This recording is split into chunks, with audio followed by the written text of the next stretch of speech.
Hi, we're here today with Pink Lining to talk about preparing for your birth and your hospital bag and the essentials you need to pack in it, or the essentials we packed in our hospital bags. Whether that's the right thing or not, I don't know. So I think we might start with Kelly because of her experience as a maternity nurse. So Kelly, tell us what your, maybe your top tips. Well, probably my first one would actually be you don't need one bag, you need more than one bag. Just because you'll end up fishing around. If you're anything like me, your partner, lovely person, but he never knows what he's looking for when he's looking for something. So invariably what happens is he took the entire bag out across the bed looking for the one thing I'd asked him to get that was tucked in the corner pocket, and I gave him very specific instructions. So I found actually having a bag for me, a bag for the impending baby, and then another bag for my husband worked very well. You look ridiculous, obviously, going into hospital, but I am also a person who ended up staying for 6 days both times, so having lots of luggage was inevitable. My second thing probably would be an eye mask. I call them eye blinds in my house. The sort of little things like flight masks and stuff like that. They're really good for excluding the light, particularly in hospitals. It is always light at night. You know, whenever you're sort of trying to get 5 minutes of sleep, invariably it will be insanely bright, and so that really helps. Just kind of, and I think it also helps you focus on what you're trying to achieve. If you're in the stages of labour, sort of getting that way, it does help you kind of sort of centre yourself very well. So that's a very useful thing. Mine, I bought the cashmere one, which I can particularly recommend. Very luxurious. You would, Kelly. I know. And then the other, probably kind of to go with that a lot, is the other thing. Hospitals are very bright, and they're also invariably incredibly hot, which is not to say they won't be freezing at the point you least expect it, but you can rely on it being hotter rather than colder.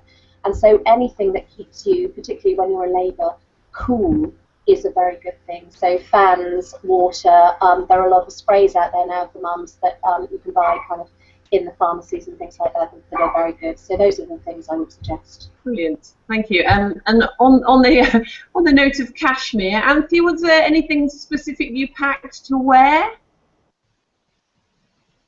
Anthea? Anthea's gone. Okay, we'll ask Liz the same question. But yes, there was. I wanted to use the birthing pool. It didn't quite pan out that my daughter was born in the pool, but I did labour for hours and hours in the pool, which was lovely. In a bikini?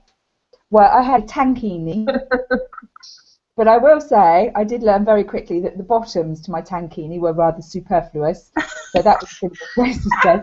You don't need those when you're having a baby. No. But what I did need, and what I should have packed, really, was some shorts for my other half, so he could have got in with us. Oh, lovely. Maybe he should have worn my bottoms. Yes, that would have worked. But yeah, so didn't need mine. He needed some for him, and he didn't have any. So. Okay, and then Maggie, yourself, anything specific clothing-wise?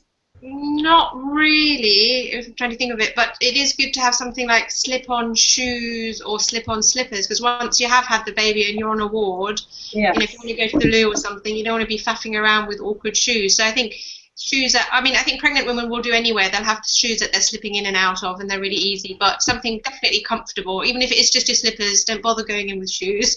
I think comfort is key. Yeah. Okay, and then so did you pack some big fluffy socks or anything like that as well? Oh, no, I'm back to Kelly on that one. It was hot. I hated the heat, actually. Hot, not good. Yeah. Especially when you're, with a little baby. Oh, for me, the hospital thing, not so much fun, but there you go. Was anyone taking photographs? Did you pack a camera? I don't think so, no. I'm not really that sort of person. I know lots of people who took a professional photographer with them, which I'm quite impressed by. Wow. I was in denial throughout the entire experience. And of course, well, like I said, by the time I had both my children, I'd been in hospital for 5 days, and frankly, I just wanted it over with. Yes. The few photos we do have are just, they're not ones I would enjoy sharing. We did pack a camera, but I think for me again it was also for afterwards. I mean, even then, like Kelly, I mean, I had all my veins all nice and red from all the effort. You know, I didn't look my best. No. It's nice to have some of the baby, obviously, some new photos, and there's always a photo where you can look away a bit or something with mum and baby. But I think it is nice to have your camera, or at least have your iPhone charged or your smartphone charged. That's the other thing I would suggest as well. Chargers. People often forget them. Chargers are crucial, particularly with smartphones, which seem to have batteries that last about 2 hours. You can guarantee that at the very crucial moment. Yeah, I was going to say, make sure you pack your charger. Yeah. Maggie, what about you with snacks? In my lovely bag, I have to say, I know this is from Pink Lining, and obviously we're talking about Pink Lining today. What I love about this bag, it'll make such a nice going away bag for when you get that well-deserved break without baby. So important. What's important, what I've got in mind, can I just show my 4 main items? I know we've discussed a few. This is the remnants. I had this in hospital, this actual bottle of tea tree oil shower gel, and I'd filled it into another bottle because you don't want to take great big containers with you, just lots of little ones are fine. And the reason why I use tea tree oil is because it's antiseptic, and people often worry about catching bugs and stuff in hospital. And healing as well. And healing, yeah, so that's a really good product for a mother who's just given birth. My snacks, this is a huge tin clearly, but I made these throughout the whole of pregnancy. These were great. These are granola bars. These are great for in hospital and also after hospital when you're recovering, when you need your energy. And they're packed full of goodness. Obviously, yes, they're high in calories because they've got lots of sugar and honey in them. But also they've got pumpkin seeds, apricot, lots of vitamins, lots of iron. And I always make these for my pregnant friends. They're great for having, in a little tin foil in your purse at hospital. If you're breastfeeding, obviously really good to have lots of energy. If you're not breastfeeding, you still need to recover and get your strength back. So I'm a big fan of homemade granola bars. And my husband always eats them too. I know, and it's sentimental. This is what my second baby came home in. I do think it's nice having one item that you kind of have that little photo of. This is what they came home in, and this is what she actually did come home in. I didn't know she was going to be a girl, so it's a gender neutral one. And then finally, bag of change. Yes, essential for the car park. Car parks, phones. Sometimes you do not get reception on your phones. It is impossible. So a bag of change, or even just to nip down to the tuck shop type thing, I think is really worth it. So those are sort of my 4 essential items, I think, plus obviously. That's kind of the other thing as well. When you're in hospital, a lot of the hospitals now have kind of in-house entertainment systems. And I suspect it's part of the reason your phones don't work as well, actually. So it is worth making sure, either as you go into hospital or you send your husband down or partner quite quickly, they go and get me one of those plastic, because they're usually plastic cards, got a prepay. Yes, that's a really good idea. Entertainment, but then at least you've got it and you don't have to worry about kind of. Otherwise, you find yourself at 11 o'clock at night, not in established labour, your husband's gone home, and you can't. Anthea, can you mute yourself? Because your microphone is picking up your breathing. Sorry, Kelly. No, I was just going to say, I certainly found myself several times, my husband being sent home because I wasn't in established labour, and so I was by myself, and you do just need that kind of distraction because you can't really. Books just don't work.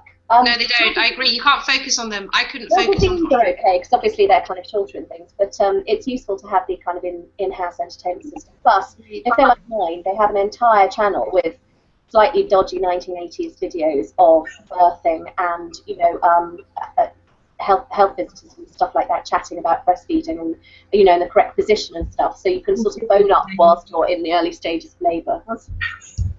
Zone out from that one. For me, I packed some polo mints because you never know whether you may or may not have to have surgery, so that you're not really meant to eat before surgery. I mean, luckily I didn't, so I was just had a really dry throat all the time. So as you were saying, Maggie, this bag's great because it's got really good pockets for things like your own water bottle and various snack bars. So keep them to the minimum. And I had such dry lips. So I packed my lip salve with me, so constantly licking your lips when you're giving birth. Yeah. I think it's hot as well, isn't it? And you're dehydrating. And the reason the hospitals are hot, obviously, because there's lots of newborn babies and they have to keep the temperature up. But it's actually I found it a very uncomfortable temperature. Definitely, definitely. Now, Anthea, we'll invite you back to the party so you can take yourself off mute. Sorry about that. Well, Heavy breathing. if you missed anything, we were going through our top 3 tips. So I don't know whether you have anything that we haven't already discussed.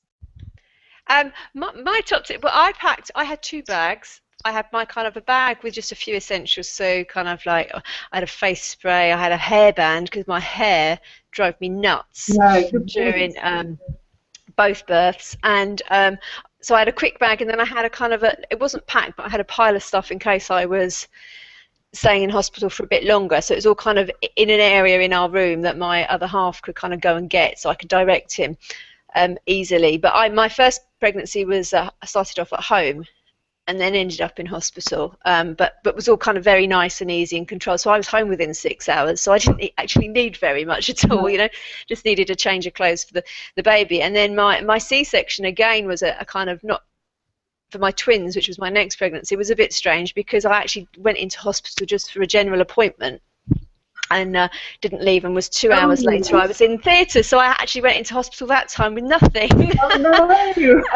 Which was fun, but you know, but because I had the bag already packed, so when people say, oh, you don't need to pack it, it really is worth it, because it was very easy for my other half to then go home, grab my bag without worrying about other bits, and bring it into hospital, you know. No, and I think that's a really good point, actually, that it doesn't have to be a hospital birth we're talking about. It could be a home birth, so that you've got everything in one place. When you're slightly distracted with giving birth, you can give instructions to somebody else. So I think that's been a really interesting conversation. I'm sure we haven't covered everything, but there's some really good tips there, guys. So thank you very much, and hope to see everyone again soon.